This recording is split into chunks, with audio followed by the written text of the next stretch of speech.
Iyi rero ikaba ari inkuru ibabaje yo muri iki gitondo, inkuru ibabaje ituruka Beirut mu gihugu cya Libani, aho kuri iki gitondo kuri uyu munsi habaho iturika rihambaye rigatwara ubuzima bw'abantu barenga 100, rigakomeretsa n'abandi barenga 5,000. Muri make ababibonye n'ababonye isenyuka mu masegonda makeya ryo muri uyu mujyi batunguwe ku buryo mbese babonye ibishashi,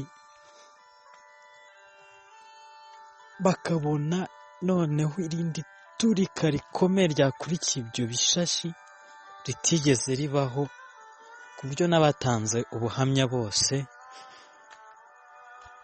bavuze ko batunguwe, ibyo bintu batigeze babibona, baketse ko ari nk'Hiroshima nk'uko byagenze Hiroshima cyangwa i Nagasaki, ndetse bamwe bari batangiye gutekereza ko ari igitero cyangwa se cya kirimbuzi, igitero kitwaje intwaro za kirimbuzi. Ariko mu by'ukuri ni ibintu byatunguye abantu. Urabona na padiri yayabangiye ingata,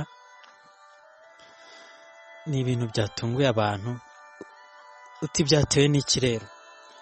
Muri make baje gusanga ari ni iturika ryatewe n'umuriro wageze ku ifumbire yari ibitswe ya ammonium nitrate cyangwa se nitrate d'ammonium, aho hari habitse hafi tone 2 n'ibiro 750.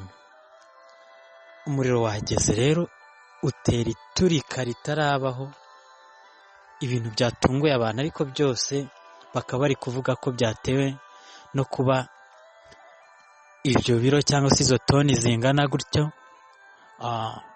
Ananakosoraho gatoya, ni toni 2,750 za ammonium nitrate.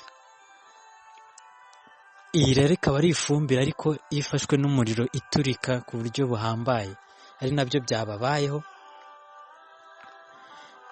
Ibi bintu rero byabatunguye, byishe ubuzima, byatwaye ubuzima bw'abantu. Muri make Libani iri mu gahinda, cyane cyane uyu mujyi wa Beirut.